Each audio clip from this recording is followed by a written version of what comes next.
Hello, everybody. My name is Anna. I'm a very introverted ESTJ, and I'm going to be representing both myself and my husband in this AMA because my husband's not an OPS and he's blessed last, and so he couldn't speak to any of these convoluted terms that we are so culty obsessed with, right? So I have a little itinerary here laid out in SI fashion. I thought I'd just go over what we will talk about today in this blast lecture because I'm going to be so predictable. And so my type is FM, TeSi, blast sleep consume play number 3, and my husband is MF and EFI. Consume, sleep, play, blast number 3. And so ESTJ, ENFP, both in the same quadra, both number 3s. And I believe that's all that we actually have in common, but it's a lot more awesome stuff than it seems at first sight. What's ironic, and I've always said this, like being played last, I definitely do not prioritize humor in my relationships, in my friendships. And I've always thought of humor to be this like overrated thing. So funny that I married an ENFP, one of the funniest types, right, you guys? But you know, he's a mopey 3, so he's not like really pushing that humor. Thank God. Okay. So my itinerary is I'm going to go through each of our functions, and since we're in the same quadra, they're going to be the same ones, just with different modalities. Then I'm going to talk about our observer and decider function differences and similarities or whatever. Then the fact that we're both 3 socials. Then I'll get to all of the questions that I received on the Facebook post. So, okay, here we go. My ST is FM SITE blast. So my SI is feminine, my TE is masculine, and my husband's SITE is also FM but flipped blast last. So the thing I'm doing first, he's doing last, and the modalities are, well, the connections are different. So his SI is masculine and his TE is feminine. And so what I'm pushing on, and since it's single activated masculine TE, it's not like full force standard ESTJ. It's just, I'm definitely pushing the tribe more specifically, where he has the memory for facts and being articulate and accurate about the details of the conversation, and then he's flexible with the people in the conversation. No brainer. And so, of course, between us, that is immensely helpful that we're not both masculine DE punching at each other in the wrong moments. And I actually just concluded right this morning after looking the questions again, just that it's not very often where we are pushing on the functions. We're very complementary with wherever we are pushing, the other person is flowing around. Even we might argue about different FI or different other spots of tension, but it's never in the functions themselves, which is actually quite incredible, reflecting back. So ST Blast, I'm definitely doing a lot, as you know, in my life with routines and having awareness around what everybody needs, and let's fill out these Christmas cards and do the photo shoot and run around and do this and this and this to appease the tribe and be aware of what's going on in the world. And that comes all the way down to like taking care of the house, knowing what everyone needs. I am play last, so I will resent that to some degree. I'm not doing this in the typical EJ martyrdom sort of way, and I use martyr very loosely, but that often seems to me when I hear about other EJs, it's a kind of common term in the way that there is this like almost complete selflessness involved. And though I am chemically wired to observe DE, observe others, I'm still, I don't want to. I resent it very much. And I mentioned that a lot in my videos. So this is not a new topic. Whereas Stephen is much more, I would say, just comfortable, not even doing things for others, but finding a compromise. And so I'm less likely to run for compromise. I push harder, obviously, with the tribe, including him, right? Whereas he will be more amenable to be like, okay, sounds like you really care about that. I'm just gonna chill out over here. So thank goodness for that. But, you know, and I can tell, of course, like, he's very grateful for my ST doing all of the details. And I actually spoke about the sensory in our relationship is really interesting. Like, I am wired to notice all the sensory all around me and think about routines as half a second. So it's like, I'm always like, why is that toothpaste over here? It should be over here, moving shit around, just running around, like cleaning and moving things where they have to go.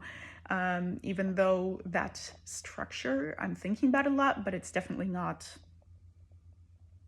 I should say it's not finalized. It's always open to being moved. Whereas he will have less awareness or less sensory, like wash him over.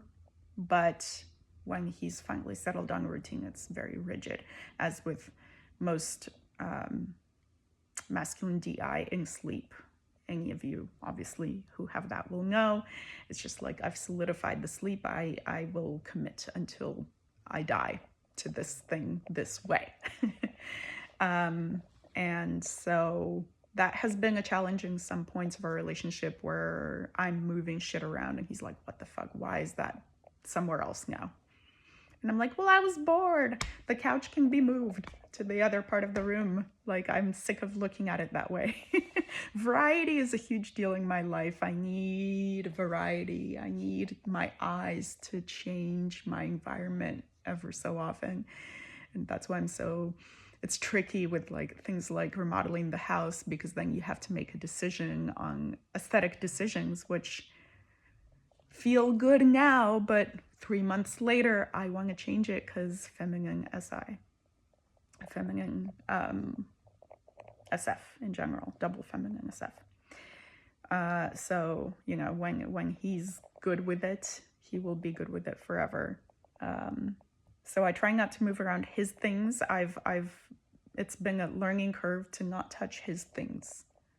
But I still struggle with, look, these are common spaces. I live here too. And just because you think that you have your little order in this corner, I still have to look at it. And that's troublesome. Like, it's good we have an attic where he can work on his hobbies, and he has a lot of clutter, and it's a consume pile, literally just piles and piles and piles of consumed stuff. But I'm glad I don't have to look at it. I just close the door, I close the ladder.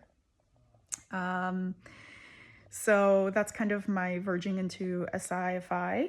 It's very personal world already, right? Like our double introverted functions, double feminine and double masculine.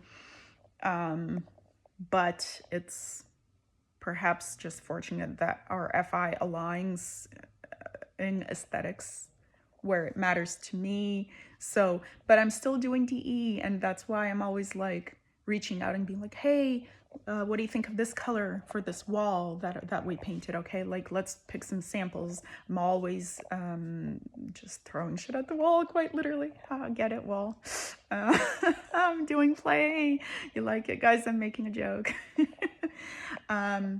And so that happens a lot. I'll reach out like, here's a couple examples. So he doesn't have to do any of the ST or any of the sensory. I bring the sensory to him and he just picks, you know, that he can do that like quick consume from my OI narrowed solutions, and he just has to pick one and then we're both happy. And so that has worked so seamlessly because we both acknowledge that our functions are the same. Like we understand, we empathize. Both have FI, right? It's easy to empathize. Like I come back to FI as, to me, the motto of FI is you do you, right? And so there's a mutual understanding of like, you do you. Mine doesn't have to align with yours. It's great when it does, but like, this is just what you like. This is just what I like. There's nothing more you can do about that, you know, part of ourselves. And so it's kind of a bummer when RFIs do not align. And there are definite parts of our relationship where like our hobbies, 0%, just we do not align on our hobbies. You know, he's a homebody. He wants to build things. He likes technical, mechanical work with his hands, 3D modeling, fixing electronics, working on bikes, where, you know, their whole family is very like teeny tiny detail. I've mentioned this before. I posted about it, like, you know, are you the personality type who could take a tangled necklace and unravel it really carefully, you know? That sort of detail work with your hands is infuriating to me, for example. And so that's what he loves. So he has his own attic and hobbies up there. You know, I felt resentful that he's taking our time in the evening to go do his hobbies and left me alone to my own devices. He's like, that's not my fucking problem. Go find some hobbies. Like, that's your time to do something for yourself. I was like, okay. So I still struggle with that because I'm still reaching out, doing DE, just still want to do something together. But I also don't provide solutions. I'm just voicing feelings all the time. I'm like, I'm lonely. He's like, well, what do you want to do about it? I don't know. So a lot of that. And so that's kind of one of the NT last struggles of like, we have to figure out together. And then for him, he's like, well, look, this isn't my job to figure out what you want. So there are some struggles in that way sometimes. And I feel like I have to do the sleep up front to bring him ideas. Or else if I come to him with emotions, unprepared with solutions, he's like, nah, I'm not doing that for you. So that's where we kind of disconnect sometimes. With my MF and EFI consume, NF consume, his is first, mine is third, because mine is masculine. Oh, we're both MF. Is that right? I think we're both MF. But his is first and mine is third. Mine is masculine and E. Right. Right. Okay. Mine is masculine and E. And masculine and E, even in third place, it's almost what I've come to realize is that I will have a strong intuition about something, but I don't know why. And I don't really explore that. Obviously, it's third, right? I'm kind of like, yeah, I don't like this, but I can't articulate why that is. I haven't sensory backed it up necessarily. Sometimes it's just like some strongly held belief and I haven't like thoroughly explored it. Whereas for him, it's second nature to just flow through these, right? So That's always interesting. But I did notice we did recently play some strategy game with words or word associations, and I was like, hey, this is hella NE, we should try. And of course, I came to those category conclusions faster than he did, which I was wondering because, well, he has masculine sensory, like he might remember specifics, but this is a categories game. The sensory isn't necessarily relevant always. There's no connection in the sensory, it's in the idea. Man, I forget what it's called. You guys saw that. I'm pretty sure there were a couple posts on that topic. But yes, I did come to the categories faster. And he's just like, God, this is annoying. Like, I keep losing. This is annoying. Ego hit, right? But I still struggle to define my NE, how it manifests, my double observing. But and this is the thing, I originally thought my husband was a MF FI NE or FI SE. I wasn't sure. But turns out he's not a decider. And of course, not being a decider has been immensely helpful in our relationship.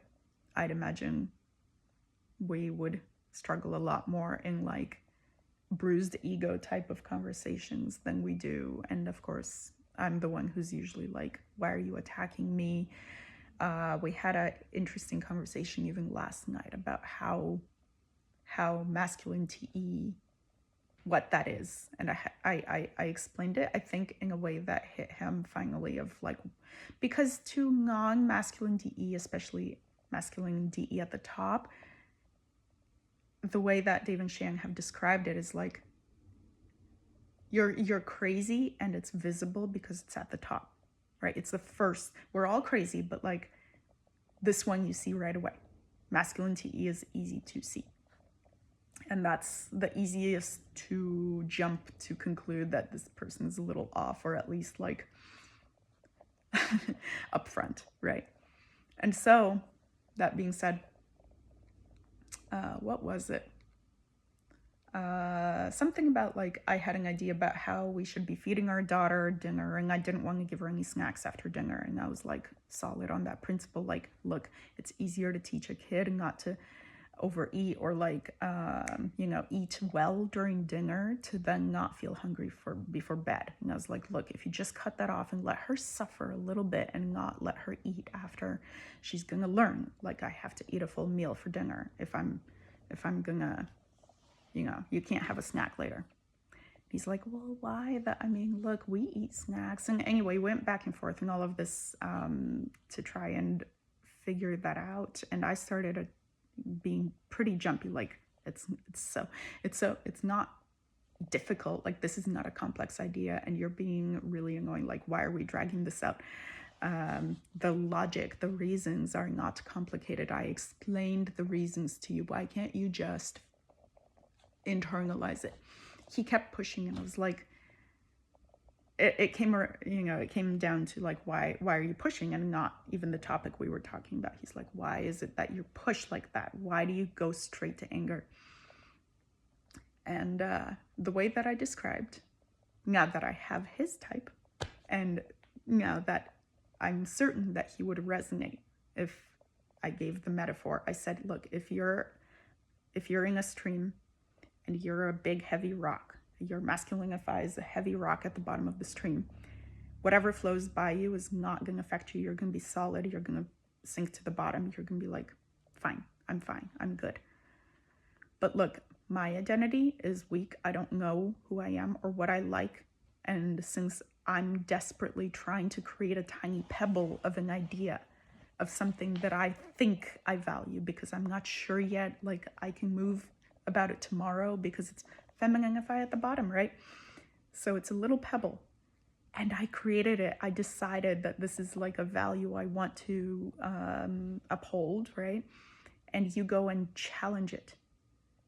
even though I just built this little value. Come on, don't take it away from me. I'm a pebble in a stream, and a little, somebody else comes in and goes, pew, and the little pebble flies away. And I'm like, shit, well, I just worked really hard on that value. I just put that one together.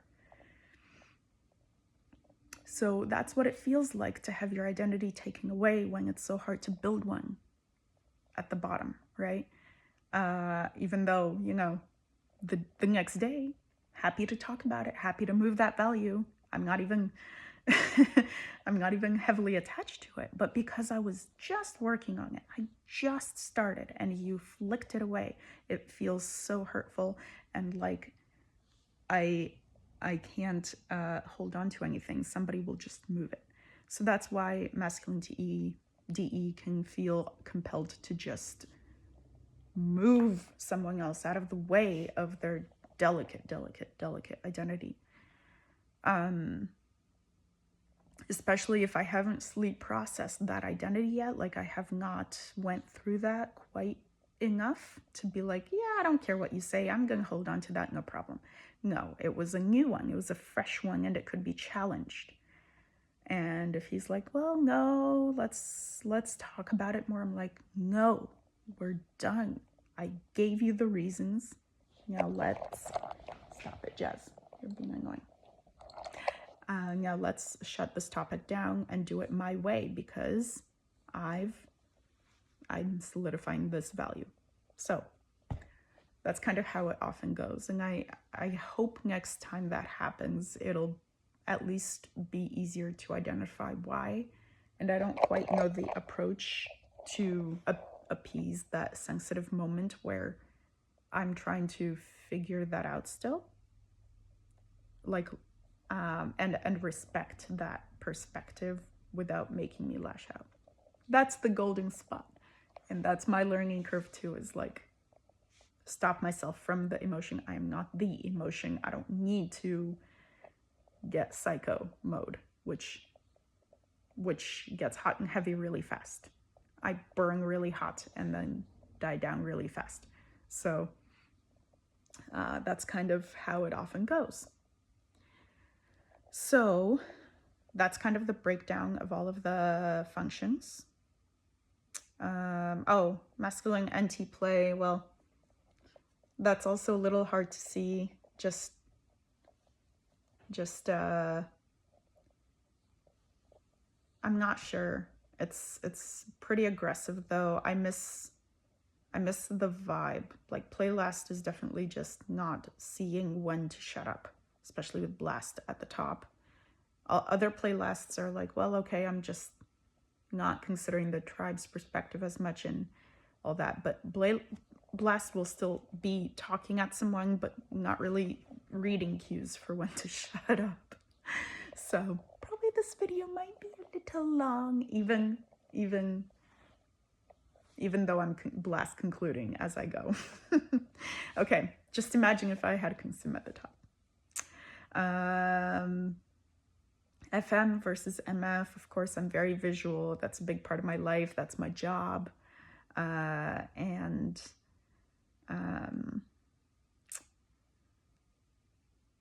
manifests in, of course, my prioritization of the SF, the visuals, just like I grew up an artist. I spent a lot of time in the arts, and I like a good looking home. I feel depressed when my home is not attractive. So it's all supporting all the SF, all the STs blurring together constantly with all the like prioritization over visuals and colors and how they affect my mood and how they affect my identity. So I'm always playing with that. Him, of course, a lot less interested in visuals. However, he's got a lot of audioisms, more sensitive to sound, can hear every single, footstep downstairs. If it's the cat doing something, it'll wake him up. If the fridge is ringing and it's making kind of annoying noises, he can't not hear it. He'll have to fix it. Like, I don't even pay attention to the fridge or whatever, or the way something feels wrong and the way the car sounds, like all this kind of stupid shit, frankly. But it's just audioisms. It's just little ticks like that. I'm sure I'm doing that with visuals that he's not noticing. Like, oh God, this orange is too on the red side. I need it to be cooler or whatever else, right?